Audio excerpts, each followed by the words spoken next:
તો જય શ્રી કૃષ્ણ મિત્રો, મારી ચેનલમાં તમારું ફરીથી સ્વાગત છે। તો જે ખાસ જે જણાવવાનું કે નવી એક અરજી આવી ગઈ છે જે ભરતી માટેની છે।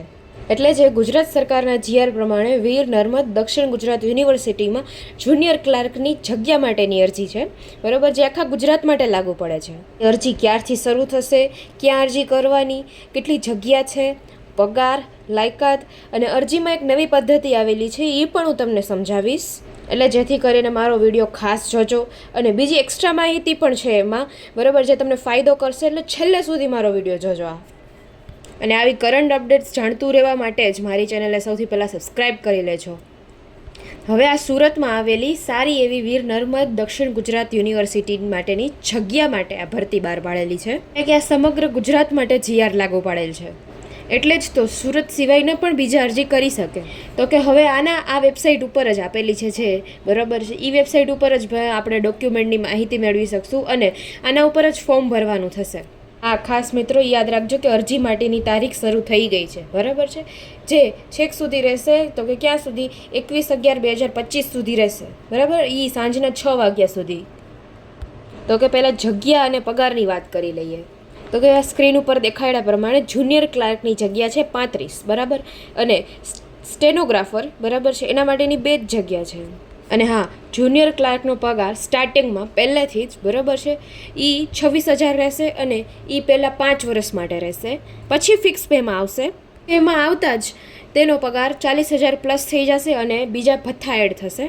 એવી જ રીતે જુનિયર સ્ટેનોગ્રાફર માટે જેની છે આપણે જગ્યા 2 છે, પણ એનો પગાર સ્ટાર્ટિંગ આપણે પહેલાં 5 વર્ષ માટે 40,800 રહેશે અને પછી લેવલ 6માં આવતા, એટલે કે ફિક્સ પેમાં આવી જશે ત્યારે એનો 60,000 પ્લસ પગાર થશે। અને હા, ખાસ એ યાદ રાખજો કે જુનિયર ક્લાર્ક માટે 35 જે જગ્યા છે એમાં સ્ત્રી અને પુરુષ બંને માટેની જગ્યા છે અને બધી કેટેગરી માટેની જગ્યા અલગ અલગ રીતે છે કે સરકારે જનરલ, એસસીબીસી, ઓબીસી, ઈડબ્લ્યુએસ માટેની અલગ અલગ કેટેગરી પ્રમાણે અલગ અલગ જગ્યાઓ રાખેલી છે।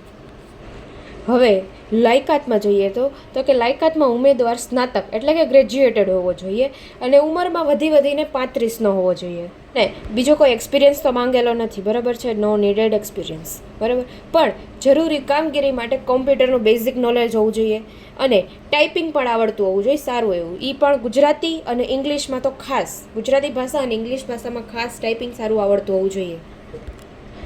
હવે વાત કરીએ અરજીની, તો કે અરજી આપણે આ લિંક વેબસાઇટ જોઈ, બરાબર છે, તો એના ઉપર જ જઈને તમારે ફોર્મ ભરવાનું થશે અને પ્લસમાં અમુક માંગેલ ડોક્યુમેન્ટ પણ તમારે ભરવા પડશે, એમાં ડોક્યુમેન્ટ અપલોડ કરવા પડશે।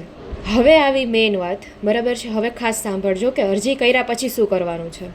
કે અરજી કરી લીધા પછી અરજી કરી હોય એની 2 પ્રિન્ટ કાઢવાની છે અને પછી જે અપલોડ કરેલા છે તમારા જે જરૂરી કાગળિયા, બરાબર છે, ડોક્યુમેન્ટ, એની પણ બધાની પ્રિન્ટ કાઢી લેવાની છે અને પ્રિન્ટ કાઢીને જે આ બધા જ ડોક્યુમેન્ટ આપેલા છે એ બધાને જે આ ખાસ એડ્રેસ નોટ કરી લેજો ગાઈઝ, છે ને, આ એડ્રેસ ઉપર તમારે પોસ્ટ કરવાનું થશે।